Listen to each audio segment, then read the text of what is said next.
तुझे कुदरत जा अजब अजीब नजारा।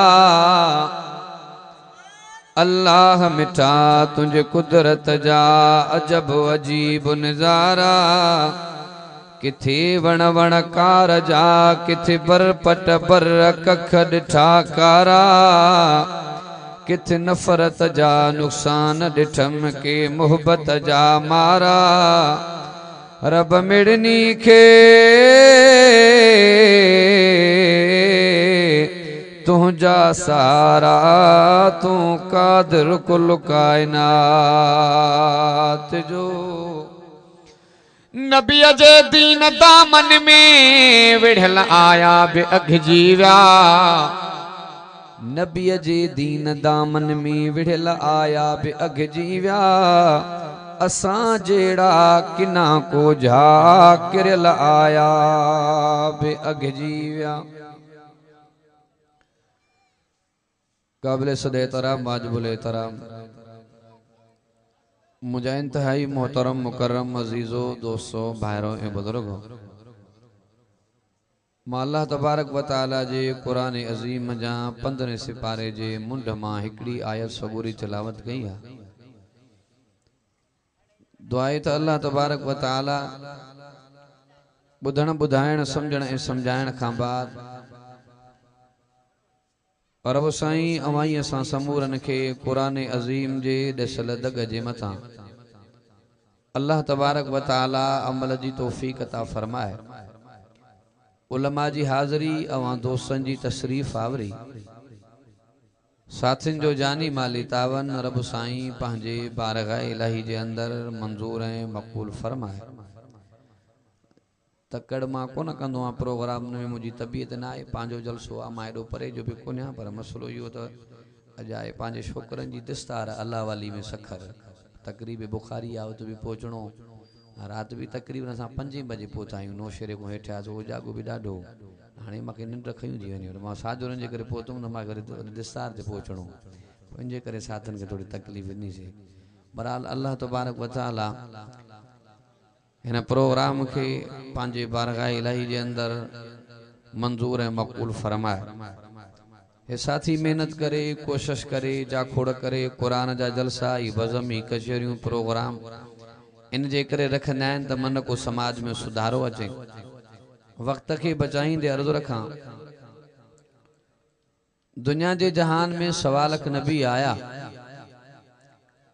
हर एक नबी अल्लाह जो पैगाम प्रोग्राम पहुंचायो। अजीजो हर दौर जे अंदर बिन किस्मन जा इंसान गुजरिया आहिनि। हिकिड़ो सियाणनि सेबतन फरमाबरदारनि जो टोलो भी गुजरियो आहे, हिकिड़ो नाफरमाननि जो जथो भी गुजरियो आहे। हर एक नबी पंहिंजे पंहिंजे ज़माने में पंहिंजे पंहिंजे दौर में पंहिंजे पंहिंजे टेम ते तौहीद जी दावत ॾिनी, मेहनत कई। पोइ जेके सियाणा हा सेबता हा ॾाहा हा उन्हनि अल्लाह जे नबीअनि जे नुबूवत ईमान आंदो। हिकिड़ा अहिड़ा भी हुया जिन नबीअनि के सुञाण जे बावजूद तकबर गुरूर ऐं वॾाई ऐं आकड़ जे करे अल्लाह जे नबीअ जो इनकार कयो।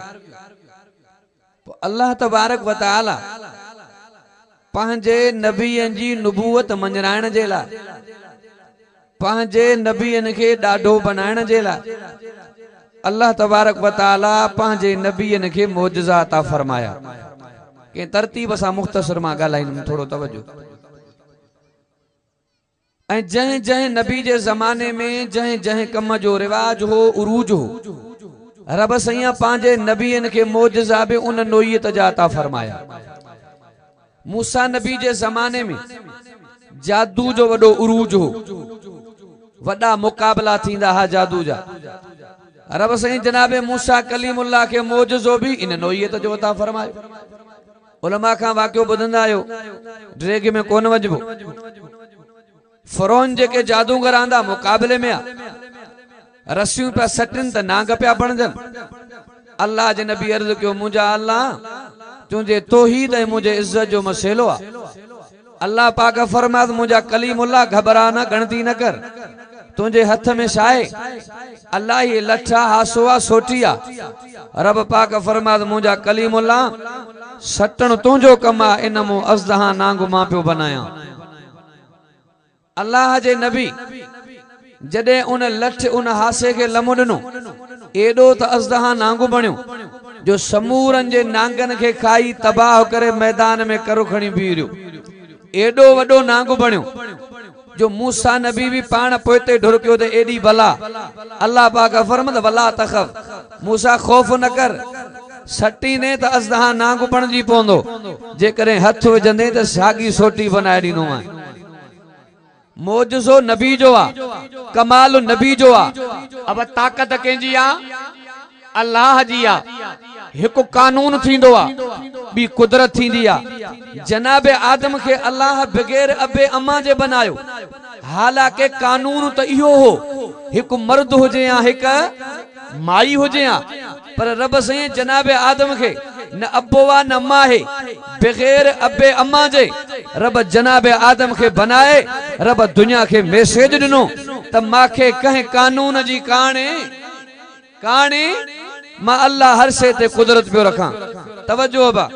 अचो ईसा नबी जे जमाने ते जनाबे ईसा रूहुल्लाह जे जमाने में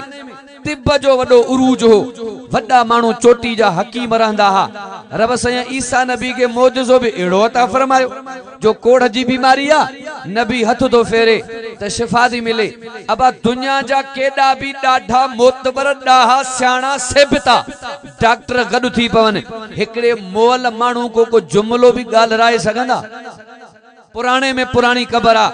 ईसा नबी मथों भी चवे पियो कुम बि इज़्निल्लाह तो मुर्दो पियो गाल है इहा ही तो खुदा जी ताकत आ इहा ही तो रब जी ताकत आ अचो साईं जे जमाने ते इमामुल अंबिया अहसनुल अंबिया अकरमुल अंबिया अजमलुल अंबिया मोहम्मद मुस्तफा मुजतबा दिलरुबा सल्लल्लाहु अलैहि वसल्लम जे जमाने में साईं जे जमाने में 90% अरब जा मानू शायर हा वडा मेला लगंदा हा शायरी जा मुकाबला थींदा पो शायरी लिखी काबे जे दीवार ते तख्ती टंगींदा हा पो ऐलान कंदा हा आहे एड़ो सेब तो शायर जेको असां जे जुमलन जो मुकाबलो करे तवज्जो अबा रब साईं इन शायरी के खत्म करण जे लाए इंसानियत जे नूरानियत ऐं हिदायत जे लाए रब करीम पांजे रसूल ते ही कुरान नाज़िल फरमायो पांजे साईं ते कुरान नाज़िल फरमायो तवज्जो अबा एक दी मेलो लगो शायरी जो मुकाबलो आ नबी पाक जो साहबी आ आका दे आयो साईं माखे मोकल दियो इन जो मां मुकाबलो कया पर हिन कुरान जे जरिए ऐ शायर उनके चेबो आ जो वजन सागो बहर सागो तुक तुक ते होजे जो मिस्रे जी वराणी थल सा मिले उनके सेब तो शायर चेबो आ ए कुरान भी तुकबंदी कंदो पियो आ तवज्जो बा साईं जो साहबी आका दे आयो आका माखे मोकल दियो इन अरबन जे शायरन जो मुकाबलो कया पर हिन कुरान जे जरिए कुरान तुकबंदी पियो करे इन्ना आतईना कल कौसर फसल्लि लिरब्बिक वनहर इन शानियक हुवल अबतर अन्या अगते अल्लो फरमा अलम नजअल अर्द मिहादा वल जिबाल औतादा व खलकनाकुम अज़वाजा वजअलना नौमकुम सुबाता वजअलना लैल लिबासा वजअलना नहार मआशा अन्या अगते अल्लो फरमा कुल अऊदु बिरब्बिन नास मलिकिन नास इलाहिन नास मिन शर्रिल वसवासिल खन्नास अल्लज़ी युवस्विसु फी सुदूरिन नास मिनल जिन्नति वन्नास अब तुकबंदी आहे ना साईं जे साहबी छा कयो इन्ना आतईना कल कौसर वारी सजी सूरत लिखी काबे जी दीवार ते टंगे नबी पाक दे आयो आका अज दिसां त अरबन जे शायरन मां हिन कुरान जे तुकबंदी जी केर पियो मुकाबलो करे बुलंद आवाज़ इमामुल अंबिया मोहम्मद मुस्तफा अहमद मुस्तफा सल्लल्लाहु अलैहि वसल्लम जो सहाबी तवज्जो तक जाए अल्लाह अकबर कबीरा कुरान जी सूरत लिखी करे काबे जे दीवार ते टंगे आयो बारे बारे मुल्कन जा मानो जज बण जी आया शायरी जो मुकाबलो करंदो पियो आ मां ट्रेक में को न पियो वञा गहराई में को न पियो वञा तवज्जो तक जाए एकड़ो जज आ चेक करण जे लाइ काबे जे दीवार दे जेका पेरी तख्ती लगी पया बगल क्यों कढी आयो गोल दायरो लगायो केमो बगल क्यों कढी आयो केमो ट्रे कढी आयो केमो केतरियूं गलतियूं कढी आयो जॾहिं पढ़ंदे पढ़ंदे आयो खुदा जे कुरान ते रब जे कलामुल्लाह ते आयो मां इन जे करे ही जुमला चोंदो आ तवज्जो त गजाए इज्जत कुरान में आ अजमत कुरान में आ बरकत कुरान में आ रहमत कुरान में आ वहदत कुरान में आ शरीयत कुरान में आ सदाकत कुरान में आ अदालत कुरान में आ सखावत कुरान में आ शुजाअत कुरान में आ रहमत कुरान में आ जन्नत कुरान में आ त इज्जत भी खुदा जे कुरान में आ इज्जत भी रब जे कुरान में आ तवज्जो त गजाए जॾहिं चेक कंदे पढ़ंदे पढ़ंदे खुदा जे कुरान ते आयो काई गलती नजर न आए वरी बे जज के वठी आयो के थी संगदो आ मुंहिंजो अकुल कम न पियो करे अजीब किस्म जी तुकबंदी आ अजीब किस्म जा जुमला अल्लाह अकबर कबीरा ॿियो जज भी पढ़ियो काई गलती नजर न आए वरी चीफ जस्टिस के वठी आया तवज्जो त गजाए टे रुकनी कमेटी जजन जी आए सूरत हिकड़ी आ सूरत हिकड़ी आ वडो जज पढ़ी चोंदो पियो आ मुतालो करे काई गलती नजर आए चोंदो पियो आ ये के अरब जे शायर जी शायरी नाहे रब जो कलाम रब जो कलाम तवज्जो त गजाए हाणे गाल घुलाईंदा पिया नऊद बिल्ला चे मोहम्मद मुस्तफा पाण पाण ये जुमला बनाईंदो आ चे जेको कुरान नसींदो पियो आ ये सचो किताब न आहे अल्लाह जो कलाम न आहे मोहम्मद मुस्तफा पाण बनाए सुबह जो बुधाईंदो आ अल्लाह अकबर कबीरा अल्लाह पाक फरमाए हबीबा जी मुंजा अल्लाह गणती न कजाए कम न कजाए मां अल्लाह चैलेंज पियो कयान जेकर सचो किताब न आहे चवे न मुंजा सोना इन किताब जड़ो किताब त बनाए देखायो रब चैलेंज दींदो पियो आ पर मैं आईया तो बेमिसल हादल कुरान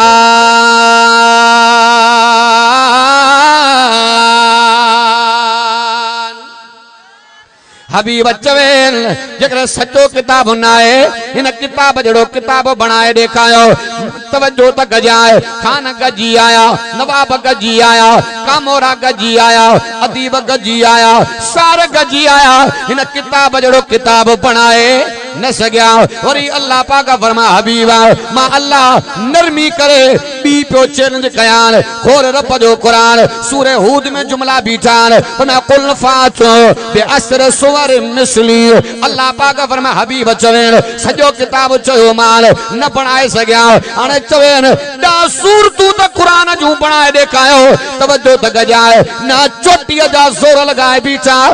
कुरान मजीद जो दा सूरतू भी बनाए न सग्या वरी अल्लाह पाक फरमा हबीबा मां टी पियो चैलेंज कयाल चवेन हाणे ॾहनि सूरतुनि जो मुतालबो न आहे चवेन हिकिड़ी सूरत त आणे ॾेखायो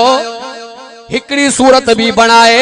न सग्या मां त कीअं चवंदो आ हीअ बि रब चैलेंज कई आहे अल्लाह पाक फरमा हबीबा सॼो किताब चयो माल न बनाए सग्या 10 सूरतूं चयूं माल न बनाए सग्या हिकु सूरत चई माल न बनाए सग्या ओ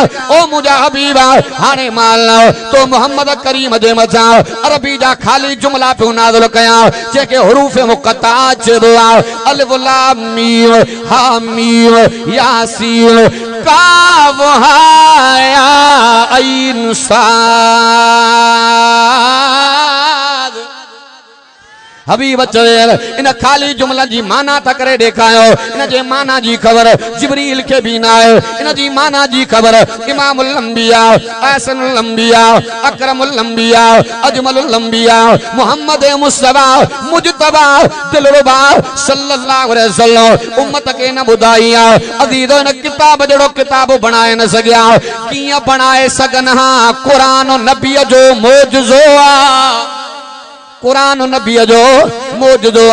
मुख्तसर अर्ज़ कंदो पियो आ कुरान नबी जो मौजूदो आ मेराज भी रसूलुल्लाह जो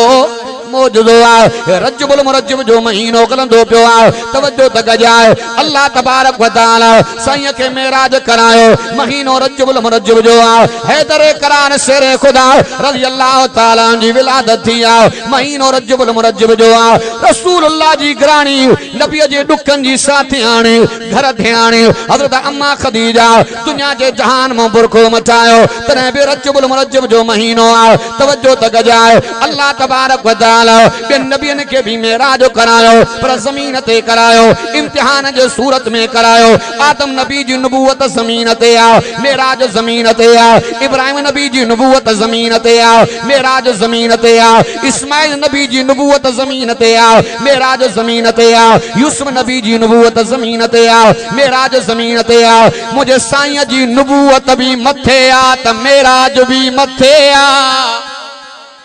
मेराज भी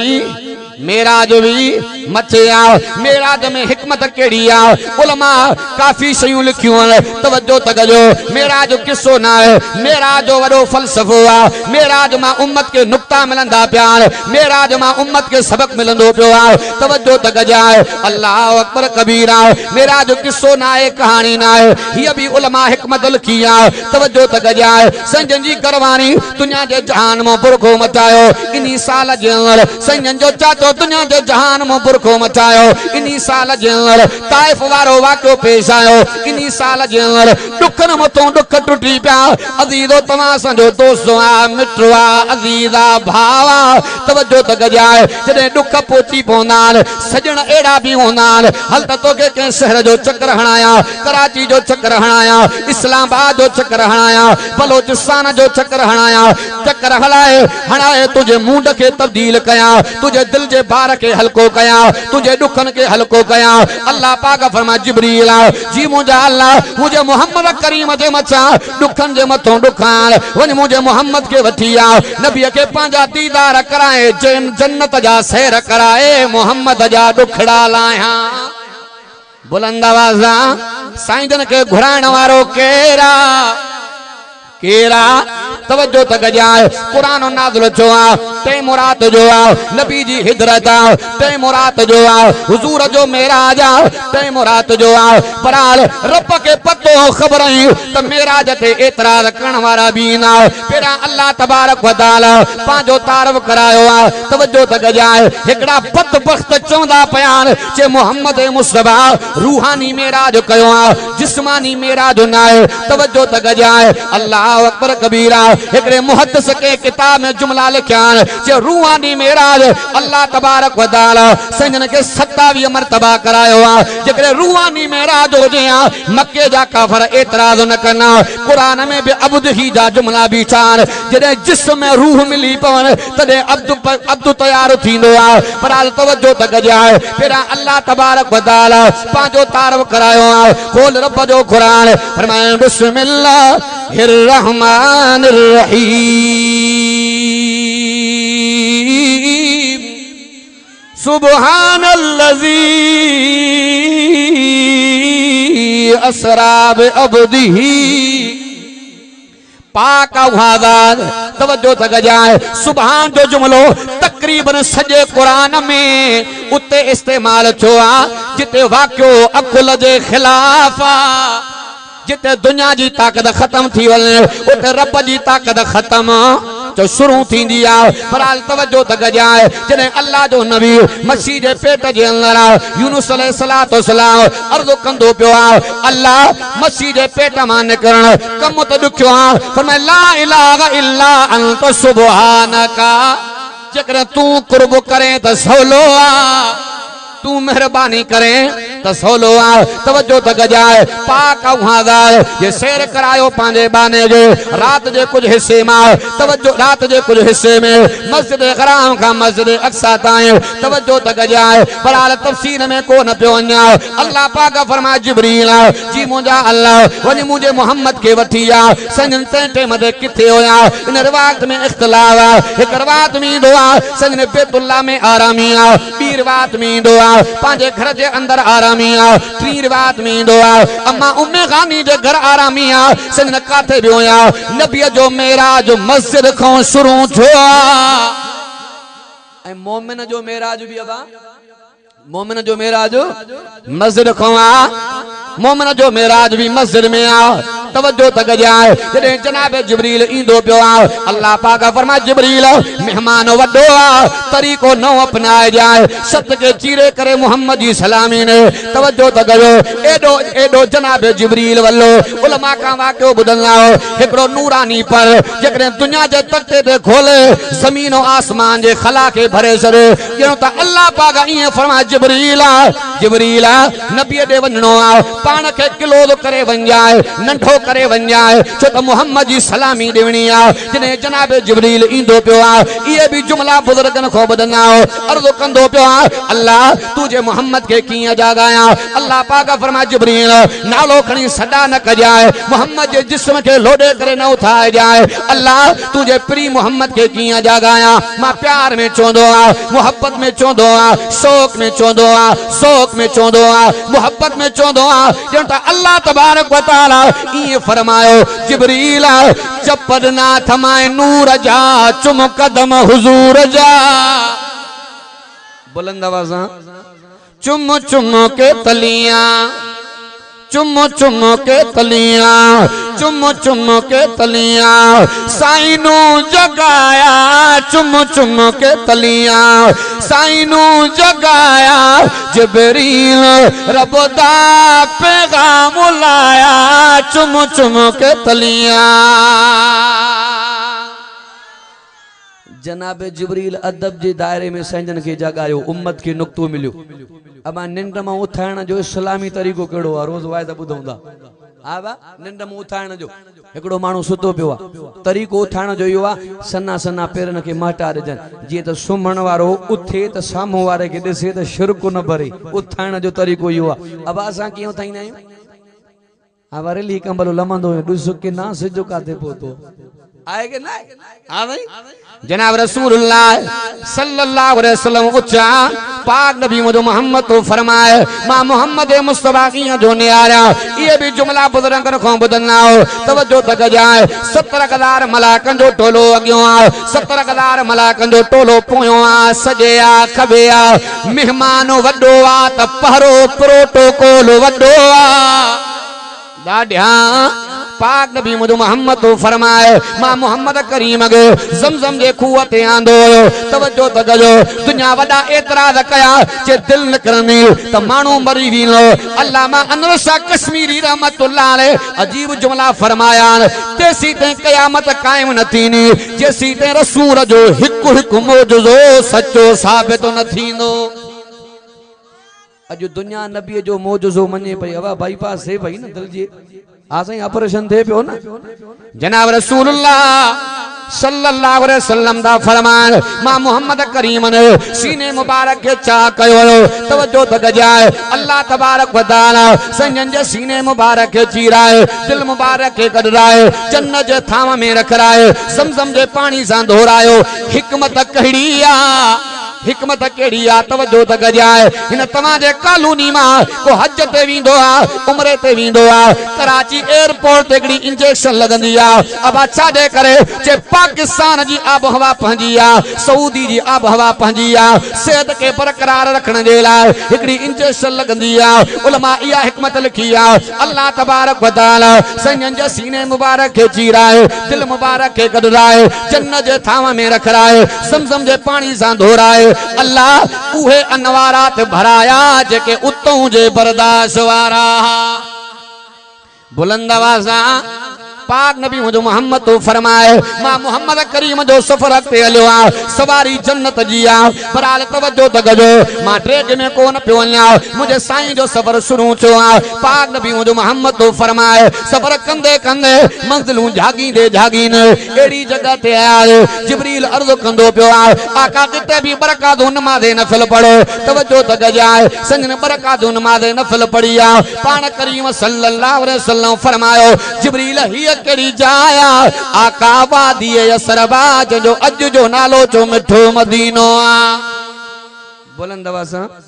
के अल्लाह वारे अजीब जुमला चा मदीने जे सिक में ॾाढा सुभान अल्लाह अज मदीने जा मुनारा याद प्या अज मदीने जा मुनारा याद प्या अज मदीने जा मुनारा याद प्या सिहन ऐं साईं सुहारा याद प्या अज मदीने जा मुनारा याद प्या सजन बरकातू नफिल पढ़ियो असां के छा मिलियो बा मानू सफर में या मंजिल मकसूद ते पहुचे न बा पो शुक्राने तोर नफिल पढ़े अल्लाह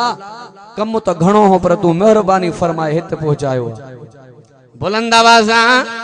बराल जनाब रसूलुल्लाह सल्लल्लाहु अलैहि वसल्लम अक्सा जे अंदर आया जिते अल्लाह तबारक व तआला सवा लख नबी साईं जे इस्तकबाल में बिहाया साईं मोहम्मद मुराद रहमतुल्लाह के जगह ते जुमला फरमाया त अक्सर चे ये भी मानू शयूं बयान कंदा त बाबा जरे इमाम जो टेम आयो त फलाणो नबी सोचे पियो आदम नबी सोचे पियो यूसुफ अलैहिस्सलाम सोचे पियो इब्राहिम नबी सोचे पियो त मन इमामत मां कराया सजन अजीब जुमला फरमाया त इन टेम ते कहीं भी नबी सोच न सोची ही इमाम जे बारे में छो त अल्लाह तबारक व तआला अज़ल में इमामत नबियन जी हुजूर जे पुखे में रब लिखराए छड़ी बुलंद आवाज़ा जनाब रसूलुल्लाह सल्लल्लाहु अलैहि वसल्लम नबियन के नमाज पढ़ाए इते नमाज पढ़ाने वारो केरो जनाब रसूलुल्लाह सल्लल्लाहु अलैहि वसल्लम ए तो एकड़ो मसलो हल थियो केड़ो जेके चवंदा बाबा जने इमाम नमाज पढ़ाए जेके पोयो मुक्तदी न उहे भी बाबा सूरत फातिह पढ़न चवंदा न बा सूरत फातिह के सवा काई भी नमाज न थींदी आ हालांकि संजन जो फरमान आ त इमाम जी किरायत मुक्तदी जी किरायत समझो था ना बा मां अवा का पहुंचांदो संजन जने मेराज ते वया त मेराज जे वणन का पहिरियां रसूल ते अलहमदु नाज़िल थियल इते नमाज कहीं पढ़ाई जनाब रसूलुल्लाह त किरायत कहीं कई साईं जन बेन नबियन के अलहमदु याद हो छा बा पतो पयो त इमाम जी किरायत मुक्तदी जो कम सागो आ समझो था ना बा जनाब रसूलुल्लाह सल्लल्लाहु अलैहि वसल्लम नबियन के नमाज पढ़ाए पर सफर ते हलियो आ नबियन से मुलाकातों कंदा आया हिकमत केड़ी आ मुजो साईं तो फरमाए पेरे आसमान ते आया दे आदम नबी सा मुलाकात हिकमत केड़ी आ अल्लाह पाक फरमा कबीब ए मुजो जनाबे आदम आ नबियन में अब नंबर त पेरियो आ फरमा अल्लाह जनाबे आदम के पेरे आसमान ते आयो वा तो मोहम्मद करीम जी मंजिल जागते आ नबीन सा मिलंदा मुलाकातों कंदा आया जने जनाब रसूलुल्लाह सल्लल्लाहु अलैहि वसल्लम सते आसमान ते पहुता सन फरमाया त एकड़ो मां मोहम्मद करीम के कोठो नजर आयो पाना फरमाया जिब्रील यो कोठो साजो आ जैसे बैतुल महमूर आ मलाकन जो काबो आ एकड़ो नुक्तो जावा बा बैतुल्लाह जी तामीर करण वारो केर हो जनाबे इब्राहिम खिदमत निगरानी के हवाले जनाबे इब्राहिम जे जी अल्लाह ताला बैतुल्लाह जी निगरानी जनाबे इब्राहिम जे हवाले कया ई अल्लाह तबारक व तआला बैतुल मामूर जी खिदमत भी रब जनाबे इब्राहिम जे हवाले साईं जंजरे मोटी आया तो साहबा पुछन बया साईं बाबो इब्राहिम दिसण में की होया संजन फरमायो जेकरे तवा के बाबे इब्राहिम जी ज़ियारत दीदार करणवा मां मोहम्मद जी ज़ियारत कयो पान करीम सल्लल्लाहु अलैहि वसल्लम फरमायो त बाबे इब्राहिम ए मां मोहम्मद में एकड़ो थोड़ो मुख्तसर फर्क आ सही केड़ो सने फरमायो त जनाबे बाबे इब्राहिम जी सजी दाढ़ी सफेदी मां मोहम्मद करीम जा चंद वार सफेद पेरे आछा वार न हो जरे जनाबे इब्राहिम के पया न बा पो वारन के पकड़े अर्ज के अल्लाह ही छाए रब पाक फरमाद मुजा नबी तुजी इज्जत आ अल्लाह जगरे अच्छे वार में इज्जत आ त बोड़ा ही अच्छा बना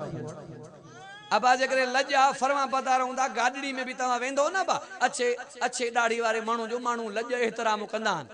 अब मां भी आ तो चाचा तुझी अच्छी दाढ़ी तू अची वे आए के ना आ गई पाक नबी इमामुल अंबिया तेरे अगे आया मुझो साईं तो फरमाए एकड़ो एड़ो बण नजर आयो मटकन जेड़ा बेरा हाथी जे कन जिया पन्ना पान करीम सल्लल्लाहु अलैहि वसल्लम फरमायो जिब्रील ही केड़ी जाया आका सिदरतुल मुंतहा असा भी अगलो जहान कोन लुठो आ वसात मोहम्मद मुस्तफा जिया बराबर मेरा जो लंबो चौड़ो वाक्यो आ माखे भी पहुंचणो आ असांजा मुर्शिद भी पोइ वेठा आहिनि जेके मां टूटा फूटा जुमला ॻाल्हाया बग़ैर कंहिं रिज़ल्ट जे मां तक़रीर निचूड़ जे ख़तमु पियो कयां। रसूलुल्लाह सल्लल्लाहु अलैहि वसल्लम जे मुहब्बत जी इहा तक़ाज़ा आहे जंहिंसां नबीअ मुहब्बत कई आहे उन सां मुहब्बत करणी आहे, जेको नबीअ नफ़रत कई आहे उन खां नफ़रत करणी आहे, जंहिंसां रसूल जोड़ियो आहे जुड़ी पवणो आहे, जेको नबीअ टोड़ियो आहे टुड़ी पवणो आहे। जेका रसूलुल्लाह जी पसंदि उहा पंहिंजी पसंदि, जंहिंखे नबीअ नापसंद फरमायो उनखे नापसंद करणो आहे, इहा नबी जे मुहब्बत जी तक़ाज़ा आहे। अब गार खां रसूल नफ़रत कई आहे असांखे बि, पर असां जेसीं ताईं 10-15 हिक ॿिए खे सरड़ा न ॾियूं त यारी पकी कोन्हे आहे की न। अहिड़ा बि यार हूंदा अथव अॼु यारो मुंड में न हुयो माना 5-10 न ठोकियईं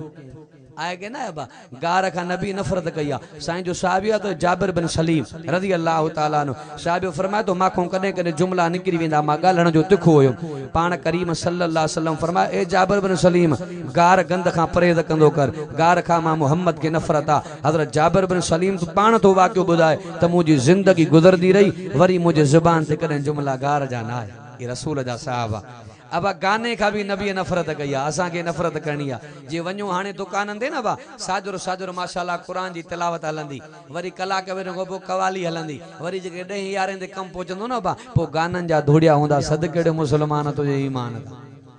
आहे की न आहे। ऐं मग़रिब खां वठी सुमाणी ताईं सुम्हण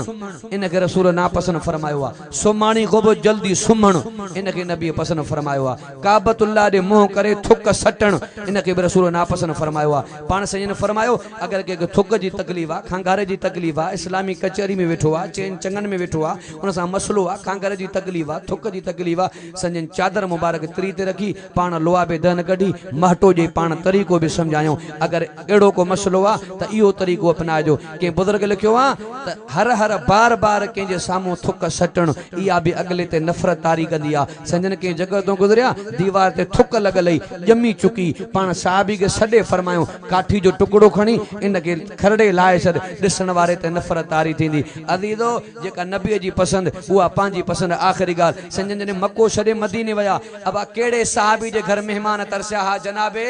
अबू अयूब अंसारी। साहिबी फरमाए थो जेका घर में भाॼी पचंदी मानी बर्तन वो सॼो आॾो संजन जे रखंदा हुआसीं। हिकिड़े ॾियारे हज़रत अबू अयूब अंसारी तो फरमाए मां संजन जी आॾो भाॼी रखी संजन बर्तन खे परे करे चेहरो मुबारक फेराए संजन पाण परे थी बीठा। अबू अयूब अंसारी उथी आयो आका लॻे थो भाॼी में को ऐब आहे या पकल सही न आहे, चसो न आहे, मज़ो न आहे। पाण करीम सल्लल्लाहु अलैहि वसल्लम फरमायो ए अबू अयूब अंसारी तुंहिंजे भाॼीअ में को ऐब कोन्हे, अॼु तुंहिंजे भाॼीअ में बसर घणो पियल आहे, बसर जी खुशबू बसर जी स्मेल मां मोहम्मद के पसंद ना आए। अबू अयूब अंसारी उथी आयो आका जेकॾहिं तव्हांखे बसर पसंद ना आए त हिन फ़कीर जे घर में बसर जी भाॼी न पचंदी।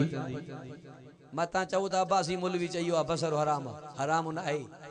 सम्झो था न। बाक़ी के हलाल शयूं बि तबियत न पवंदियूं आहिनि। बहरहाल मां ॻाल्हायां बग़ैर के निचूड़ जे के रिज़ल्ट जे मां पंहिंजे बयान खे ख़तमु पियो कयां। अल्लाह तबारक व तआला मुंहिंजा टूटा फूटा जुमला पंहिंजे बारगाह इलाही जे अंदरि मंज़ूर मक़बूल फरमाए। जन दोस्तनि महिनत करे कोशिशि करे हेॾो क़ुरान जो प्रोग्राम में कचहरी सिंगारी समाई। अल्लाह तबारक व तआला दोस्तनि जे माल में रिज़्क़ में उम्र में ज़िंदगी में बचन में कारोबार में बरकत जो मामलो फरमाए। किसी के ऐब देख कर बेनकाब न कर, खुदा बैठा है तू हिसाब न कर। लोग कहते हैं खुदा नजर नहीं आता, खुदा नजर आता है जहां कुछ नजर नहीं आता। जिंदगी बाकी मुलाकात बाकी, वमा अलैना इल्ला